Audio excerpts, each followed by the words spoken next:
नमस्कार। क्या Donald Trump ऊपर से खिसक गए हैं? अभी तमाम सारी बातें हम डोनाल्ड ट्रंप को लेकर इस तरह की इस युद्ध के बीच में सुनते रहे हैं, लेकिन अब गंभीरता से इस पर विचार किया जा रहा है।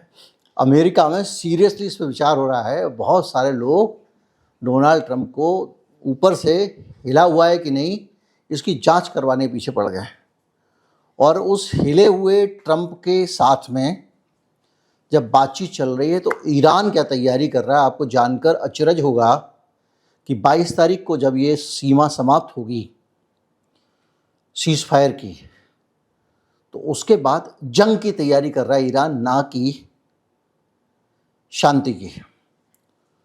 तो ये तैयारियां क्या हैं, किस तरह की हैं? डोनाल्ड ट्रंप अगर हिल गए हैं या उनको हिला हुआ माना जा रहा है तो कौन मान रहा है, और वो किस तरह से, किस दिशा में ये चीज़ें जा रही हैं? अमेरिका में क्या होने वाला है? और सबसे बड़ी बात यह है कि किस तरह से इजराइल को लेकर ज़बरदस्त असंतोष है। आज हम इन सारी चीज़ों को समझेंगे और जानने की कोशिश करेंगे कि सचमुच में क्या तस्वीर दिखाई दे रही है। मैं हूं गिरिजेश वशिष्ठ, आप देख रहे हैं नॉकिंग न्यूज़ का यूट्यूब चैनल।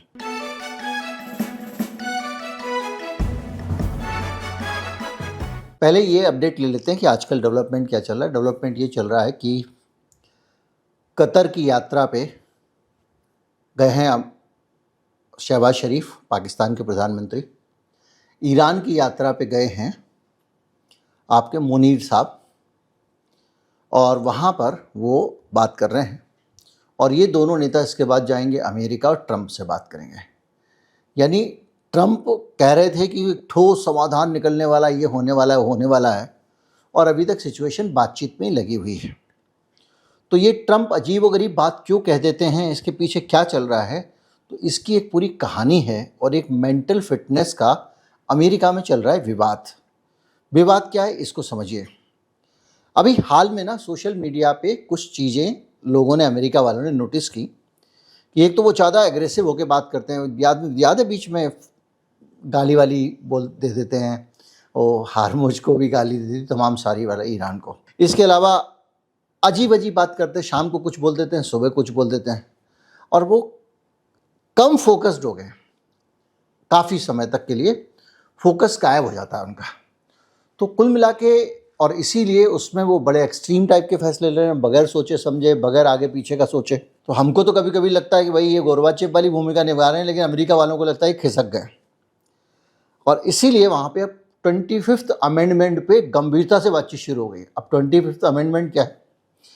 अमेरिका में क्या है कि अगर आपको राष्ट्रपति को हटाना हो तो यह संसद में, यहाँ हमारे अविश्वास प्रस्ताव आता है, वैसा नहीं करना पड़ेगा आपको। तो बोले कैबिनेट का बहुमत और वाइस प्रेसिडेंट, अगर ये दोनों मिलके कहते हैं कि भाई इनको हटा दो, तो राष्ट्रपति हट जाएगा। लेकिन उसमें भी एक एंगल है, अगर राष्ट्रपति कहे ना मैं नहीं हटता, और वो तो उसको क्या करना पड़ेगा, उसके लिए उसको कांग्रेस के पास जाना पड़ेगा कि भाई देखो मुझे हटा रहे हैं, मुझे नहीं हटना है। तो उसके बाद कांग्रेस क्या करेगी? कांग्रेस में 2/3 बहुमत से अगर प्रस्ताव पास हो गया हटाने का, फिर वो नहीं बच सकते हैं। तो 25th अमेंडमेंट जो है उसको लागू करना बड़ा मुश्किल काम है अमेरिका में, लेकिन फिर भी ये चीज़ें चल रही हैं। अब इस पूरी चीज़ों के बीच में क्या हो रहा है कि बहुत सारे डेमोक्रेट्स जो हैं वो ये कह रहे हैं कि एक मेडिकल फिटनेस पैनल बनाया जाए जिसमें राष्ट्रपति की क्षमता की जांच की जाए। अभी थोड़े बहुत नहीं, करीब 50 डेमोक्रेट इसके पक्ष में इकट्ठे हो गए। 50 लोग कम नहीं होते हैं। तो 50 लोग इस बात को लेकर मांग उठा रहे हैं। तो ये बड़ी बात हो गई है। इस बीच में इनकी अपनी पार्टी के लोग भी इनके खिलाफ हो गए हैं, और वो ये कह रहे हैं कि भाई ये आदमी अजीब अजीब हरकतें कर रहा है। भाई ईरान को लेकर तो जो बयान दिया ही था, एक दिन ईसा मसीह वर के फोटो डाल दिया, उग्र और अस्थिर व्यवहार उनको दिखा रहा है। लेकिन इनके जो रिपब्लिकन इनको डिफेंड कर रहे हैं वो ये कह रहे हैं नहीं नहीं नहीं, दिमाग उनका ठीक है, एकदम खिसका विसका नहीं है। फिर बोले ये मैडमैन थ्योरी है, मतलब ये एक तरीका आया था पागल की एक्टिंग करके जो है समस्याओं को हल करने का, और वो जानबूझकर ऐसे पागल की एक्टिंग करके अनिश्चितता दिखा रहे हैं और उससे ईरान पे प्रेशर बना रहे हैं। ये निगोशिएशन टैक्टिक्स है, पागलपन नहीं है। अब इसको लेके ज़बरदस्त खिंचाव वहाँ पर चल रहा है, और इनकी अपनी पार्टी के लोग भी, आप जानते हैं बर्नी सैंडर्स, वो लगातार कह रहे हैं कि भैया अब इनको हटाना चाहिए। अमेरिका के अंदर वो ये कह रहे हैं कि बेंजामिन नेतन्याहू को जो आप सपोर्ट दे रहे हो वो नॉर्मल नहीं है, और अब वो ये कह रहे हैं कि ये इसके साथ ही डोनाल्ड ट्रंप खिसक गए हैं, इसलिए जो कुछ ये हो रहा है इजराइल के लिए हो रहा है। तो उनके जो मागा बेस है, बाकी सब लोग भी अब कह रहे हैं कि नहीं, अब इजराइल की मदद बंद कर दो। तो बर्नी सैंडर्स जो हैं वो भी कह रहे हैं कि बर्नी सैंडर्स कौन है, वो इनके सहयोगी हैं, ऐसे समझ लीजिए कि पत्रकार हैं, मीडिया पर्सनैलिटी हैं, और उनकी बातों को ध्यान से अमेरिका सुनता है। तो उन्होंने ये कहा है कि सैन्य मदद बंद करनी चाहिए। अब क्या हो रहा है, इसको लेकर तीन तरफ से दबाव बन रहा है सैन्य मदद को लेके। एक तो अमेरिका की जनता का बड़ा हिस्सा इसके खिलाफ है, वो कह रहे हैं कि टैक्स का पैसा विदेशी युद्धों पर खर्च नहीं करना चाहिए, और सैंडर्स जो हैं उसी मसले को हवा दे रहे हैं, बढ़ा रहे हैं। दूसरा पार्टी के अंदर दरार है, और वो ये कह रही है कि भाई डेमोक्रेट्स तो हमेशा उनके पक्ष में रहते थे, हम नहीं रहते थे। तो एक जो पुरानी पॉलिसी डेमोक्रेट्स वाली, उस पॉलिसी का क्यों साथ दे रहे हो, और वो ह्यूमन राइट्स के आधार पे इसका विरोध कर रहे हैं। तो कुल मिला के ये दो सिचुएशन बनती हैं, और इन दोनों सिचुएशन के बीच में जो नया डेवलपमेंट हुआ है वो ये हो रहा है कि अब इंटरनेशनल लेवल पे भी इजराइल को मदद देने पे विरोध शुरू हो गया है। यानी इजराइल को आप पैसे मत दो, मदद मत करो, हथियार मत दो, क्योंकि वो क्या कर रहा है, वो इंसान की जगह हैवान के काम कर रहा है। जैसे कि United nation human right council के 19 एक्सपर्ट ने इजराइल और लेबनान पर हमलों को यूएन चार्टर का उल्लंघन बताया है। ये सेल्फ डिफेंस नहीं है, ये वॉर क्राइम है और क्राइम अगेंस्ट ह्यूमैनिटी है, ये वो कह रहे हैं। और ये कहा जा रहा है कि तुरंत आप ऑपरेशन रोकिए। अब आप देखिए, अमेरिका के अंदर से दबाव, पार्टी के अंदर से दबाव, इंटरनेशनल दबाव। 8 अप्रैल के हमलों में 350 लोगों को मार दिया लेबनान में, जिनका कोई युद्ध से लेना देना नहीं था। कुल मौतें 2000 हो चुकी हैं। यानी ये कत्लेआम मचाता है, आम जनता पे बम गिराता है वगैरह वगैरह। और इन सारी चीज़ों को लेकर अब यूएन के एक्सपर्ट्स कह रहे हैं कि इनको ये जो किया है इन्होंने, ये कलेक्टिव पनिशमेंट है, यानी सामूहिक दंड, जैसे इन्होंने गाज़ा में भी किया था कि एक सीधे पूरे एक समाज को ही दंड दे दो। उसी तरह से ये कह रहे हैं एथनिक क्लींजिंग है, उसको भी रोका जाना चाहिए।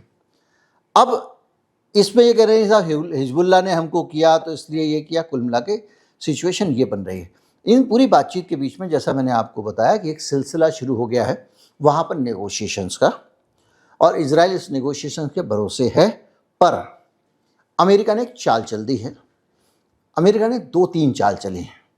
कल मैंने वीडियो में जिक्र किया था कि अमेरिका ने चाल क्या चली है। एक चाल उन्होंने ये चली है कि ये कह दिया है कि अब लेबनान के साथ और फिर इजराइल की बातचीत हो रही है, तो हमारा अब हम इस पर कोई विचार क्या करें, आपस में बातचीत कर रहे हैं, क्योंकि वो ये जो अगली वार्ता होने वाली है उसमें अमेरिका ये कार्ड खेलने वाला है। तो अमेरिका में क्या किया, जो स्टेट डिपार्टमेंट ने न्यूयॉर्क में एक बैठक बुला ली।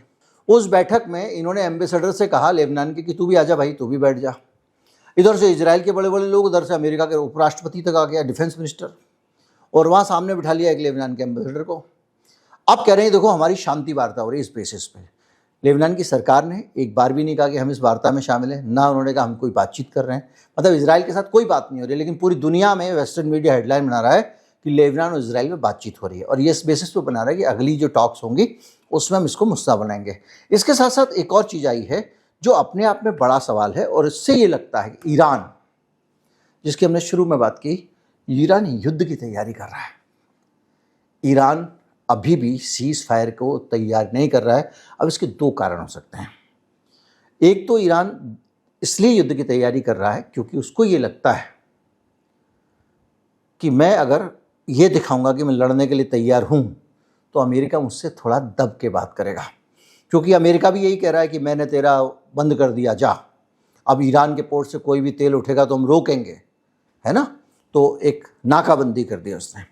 तो वो जो नाकाबंदी की है उसने, वो दबाव के लिए। तो अमेरिका के खिलाफ ईरान की ये हरकतें 2 तरह से देखी जा रही है। एक ये देखा जा रहा है कि वो युद्ध की तैयारी कर रहा है कि 22 तारीख को अगर ये जैसी सीज फायर ख़त्म होगा हम शुरू हो जाएंगे, और दूसरी तरफ अमेरिका ये कर रहा है। लेकिन ये भी है कि वो तैयारी ना कर रहा हो, दबाव बना रहा हो। तो क्या दबाव बना रहा है? दबाव ये बना रहा है कि वहाँ पर एजुकेशन मिनिस्टर ने ऐलान कर दिया पूरे ईरान में कि 21 अप्रैल से, यानी एक दिन पहले से, सभी स्कूल, कॉलेज और यूनिवर्सिटी बंद हो जाएंगे।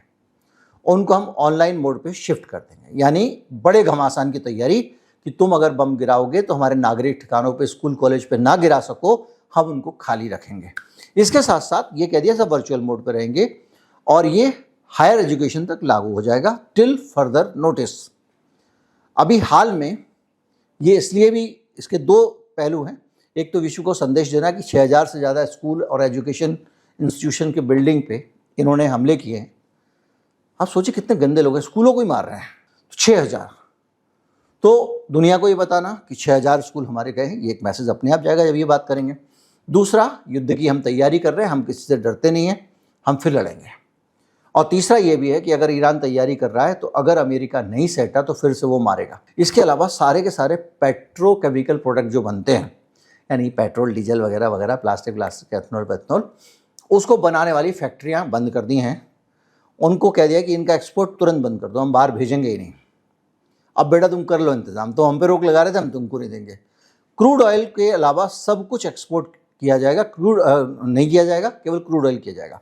इसका मतलब ये हुआ कि एक तो ये दुनिया को संदेश दे रहे हैं, दूसरा अपने पेट्रोकेमिकल प्लांट जो हैं उनको ये सेफ कर रहे हैं। वही तो हमारे प्लांट पे हम तो सेफ नहीं कर रहे हैं, बल्कि ये संदेश भी दे रहे हैं कि अब हम लड़ने को तैयार हैं, हमने अपने पेट्रोल प्लांट भी बंद कर दिया है। अगर आप प्लांट बंद होगा तो निश्चित तौर, ये कौन से प्लांट हैं जो तेल से पेट्रोल डीजल वगैरह में बदलते हैं। अब आप सोचिए, जब ये सिचुएशन है, यानी वो पूरे आक्रामक फॉर्म में है। उधर आपको पता है कि हेगसेथ का बयान आ गया है कि ट्रैफिक कंट्रोल हम इसलिए कर रहे हैं, हमने ब्लॉकेड नहीं लगाया। अब सोचिए, क्योंकि अब उनके पास नेवी तो बची नहीं है ईरान के पास में, तो अमेरिका कर रहा है। तो हेगसेथ के इस बयान से ये लग रहा है कि हार्मोज पे कब्जा करने की तैयारी कर रहा है अमेरिका। वो उधर से प्रेशर डाल रहे हैं, ईरान इधर से प्रेशर डाला। ईरान ने और भी बहुत सारे प्रेशर तैयार किए हैं, जैसे कि उसने सारे के सारे जो मिसाइल स्टॉक पाइल थे उनको खोदना शुरू कर दिया। मतलब आपको याद होगा, मैंने आपको बताया था कि बहुत सारे साइलोज हैं। साइलोज मतलब वो नहीं है जैसे गेहूं रखने के बड़े बड़े होते हैं। साइलोज मतलब एक बड़ा सा गड्ढा, उस गड्ढे के अंदर मिसाइल गड़ी हुई है, अचानक ढक्कन खुलेगा, मिसाइल उड़ जाएगी। कई कई सैकड़ों किलोमीटर के बीच में उन्होंने अपने साइलोस मिसाइल वाले बनाए हुए। ऊपर से जीवन सामान्य चल रहा है रेगिस्तान में, यहाँ पे वहाँ पे। अभी इन्होंने जो ये कहा था, उन्होंने मिसाइल सिटी पे बम गिराए थे वगैरह वगैरह, उस प्रोसेस में उनके बहुत सारे मिसाइल वगैरह दब गए थे। तो अब वो पूरा झाड़ फूँच के, सीज फायर का फ़ायदा उठा के लॉन्चर मिसाइल्स वगैरह को खोद के साफ करके रख रहे हैं। और इससे ये पता चलता है कि ये अमेरिका को अब ये याद दिलाया जा रहा है कि भाई अब हम अपने हथियार पूछ के तैयार हैं। जो हथियार दब गए थे वो भी निकाल लिए हैं, जो इन्होंने पुल वुल तोड़े थे वो भी दोबारा बना लिए हैं। यानी सीधे सीधे एक धमकी है। अब इसका मतलब ये है कि जैसे जॉइंट मिलिट्री कमांड है उस ईरान का, उसमें ये कह दिया उन्होंने कि हमारे पोर्ट पे अगर ब्लॉकेड हुआ तो कोई भी पोर्ट सुरक्षित नहीं बनेगा। अब सोचिए, वो इसकी तैयारी करके भी चल रहे हैं कि जो हमारे पोर्ट हैं, हमारे बंदरगाह हैं, उस पर अगर तुमने मिसाइल मारी, क्योंकि अब ये कह रहा है कि अब ईरान के बंदरगाहों से बाल नहीं लगने देंगे, अगर उस पर आपने हमला किया तो हम जितने यहाँ के बंदरगाह सबको उड़ा देंगे। आपको पता है कि सारे लोग अब जो है अरब लोग परेशान हैं, खुद ही ईरान को सेट करने में लगे, तो अमेरिका से कहेंगे भाई मत करो। तो एक ये सिचुएशन है। और इसके साथ साथ उसने ये भी कहा है कि अमेरिका के शिप अगर ब्लॉकेड करते हुए दिखे तो उनको उड़ा दिया जाएगा। उधर अमेरिका दूसरी तैयारी में लगा है। एक जॉर्ज डब्ल्यू बुश करके उनका एक युद्धपोत है, वो युद्धपोत इनके पास आ रहा था और आने के लिए उसको यहाँ से आना था, आपका यही स्वेज नहर से होकर लाल सागर से। अब अमेरिका डर गया, उसने उसको रोक दिया। बहुत शक्तिशाली माना जाता है उसको। अब वो पूरा जो अफ्रीका वाला चक्कर लगा के वो आ रहा है, पर ये ला रहे हैं 10,000 इन्होंने नौसैनिक यहाँ पे अटेंड कर दिए हैं, यानी तैयारी चल रही है। इस बीच में एक अंदरूनी माहौल चल रहा है और लोग कह रहे हैं ईरान के अंदर कि सीज़ फायर टिकेगा नहीं, क्योंकि ये सब ऐसे ही हैं, ये ईरान को टारगेट करना चाहते हैं। इन्होंने समय लिया है, क्योंकि बुरी तरह से पिट रहे थे, उन्होंने फिर से तैयार होने, अपने आप को समेटने का समय लिया है। तो कुल मिला के अभी ये लोग जो है 22 तारीख के बाद युद्ध की तैयारियों में लगे हैं। अब इसके दो मतलब हो सकते हैं, या तो युद्ध की तैयारी दिखा के सामने वाले पे दबाव बनाना, या फिर युद्ध की सचमुच तैयारी करना। तो इन दोनों सिचुएशन के बीच में जो एक सबसे बड़ी चीज़ हो रही है वो ये हो रही है कि एक तरफ पूरी दुनिया पे दबाव है कि इजराइल की मदद नहीं देंगे। इजराइल की मदद देने के लिए आप यूरोप में जो पूरा माहौल बन रहा है, सारी चीज़ें, और एक नक्शा मैं आपको दिखाना चाहता हूँ।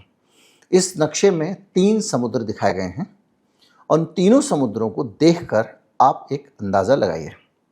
यानी 3 ऐसे जल डमरू मध्य हैं जिनसे दुनिया में महासागर खुलते हैं। अब क्या हो रहा है कि ईरान की तरफ से, इस नक्शे को आप देखें तो ईरान की तरफ से एक नई धमकी सामने आई है, ईरान उसके सहयोगियों की तरफ से, कि पूरी दुनिया में 3 बड़े सागर, महासागर,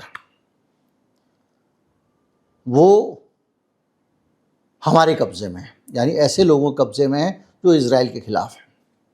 अगर आपने लेबनान के मामले में इजराइल ने लड़ाई नहीं रोकी तो हम दुनिया का समुद्री व्यापार ठप कर देंगे। आप ध्यान से देखिएगा इस मैप में, एक तो दिख रहा है ये जो हरमुज वाला, स्ट्रेट ऑफ हरमुज, दूसरा दिख रहा है लाल सागर वाला।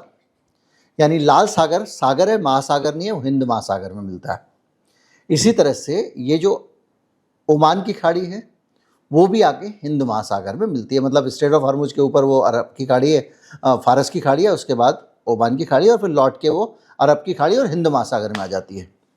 तो तीसरा वाला और है जो इस नक्शे में आपको दिख रहा होगा, वो है जिब्राल्टर। करीब 14 किलोमीटर चौड़ा स्ट्रेट है, लेकिन ये भूमध्य सागर को, आप सोचिए कि एक बड़ा, ये भूमध्य सागर को अटलांटिक महासागर से जोड़ता है। और ये जो है देखा जाए तो अफ्रीका और यूरोप के बीच की एक विभाजन रेखा भी है। तो जैसे हारमुज के अंदर से निकल के जब ट्रैफिक जाता है तभी माल आ सकता है, तो लाल सागर पे इनके बैठे हुए हूती, और जो जिब्राल्टर है, जिब्राल्टर को भी ये चोक कर सकते हैं, क्योंकि इनका कहना यह है कि स्पेन भी इजराइल से नफरत करता है, इजराइल को पसंद नहीं करता, इजराइल के खिलाफ है। तो ये तीनों अगर हमने बंद कर दिए तो पूरा यूरोप अटक जाएगा, लटक जाएगा। क्यों? क्योंकि भूमध्य सागर उधर खत्म, अटक गया, लाल सागर इधर अटक गया, और इधर फारस की खाड़ी अटक गई। तो अब हम 3 लोग यहाँ पर बैठे हुए हैं। यमन के अंदर हूथी हैं, एक बड़े हिस्से में शासन है उनका, इधर ईरान है और उधर स्पेन है। तो इस पूरे एक नया जो दबाव है डोनाल्ड ट्रंप के ऊपर, पूरी दुनिया के ऊपर, वो नए तरह से खड़ा हो रहा है। तो ये जो मैं जहाँ से मैंने शुरू किया था कि डोनाल्ड ट्रंप का दिमागी मामला, उसके बाद में इजराइल के पक्ष में वो कर रहे हैं। अभी एक और आरोप बीच में आ रहा है कि ये जो फंड आए थे गाज़ा के रीडेवलपमेंट प्लान को लेकर, ट्रंप ने पैसा इकट्ठा किया था, कहा जा रहा है कि वो पैसा साइफन ऑफ कर दिया गया, ऐसा आरोप लग रहा है, सोशल मीडिया पे पुष्ट नहीं है, साइफन ऑफ कर दिया और इजराइल को पैसा दे दिया। इसको लेकर भी गुस्सा है। कुल मिला के अभी जो सिचुएशन है वो एक अजीब सी उलझी हुई है, और इसलिए मैं कोई क्लियर कट इसमें वर्डिक्ट नहीं दे रहा हूँ। कुछ चीज़ें ऐसी हैं जो इधर भी जा सकती हैं, उधर भी जा सकते हैं, लेकिन इतना पक्का है कि ईरान ने नए सिरे से तैयारी शुरू कर दी। 22 तारीख को जो होगा देखा जाएगा, निपटेंगे। और अमेरिका अपनी तरफ से जो दबाव बना रहा है, ईरान का दबाव उससे कई गुना ज़्यादा हो गया है। और अब ये दबाव में जब आप लाल सागर की धमकी देते हो और जिब्राल्टर की धमकी देते हो, तो एक बड़ी सिचुएशन ऐसी बन रही है कि अब इसमें अमेरिका के लिए हाथ कांपने के अलावा, हाथ पांव कांपने के अलावा कोई रास्ता नहीं, हाथ पांव फूलने के अलावा। तो डोनाल्ड ट्रंप सोचिए, विदेशी फ्रंट पे, अपने फ्रंट पे, यूएन पे, सब जगह से घिरे हुए हैं, और ऐसी स्थिति में ये बातचीत हो रही है। और इस बातचीत में निश्चित तौर पे अब ट्रंप को बहुत ज़्यादा झुकना पड़ेगा, ऐसा दिखाई देता है। नमस्कार, जय हिंद।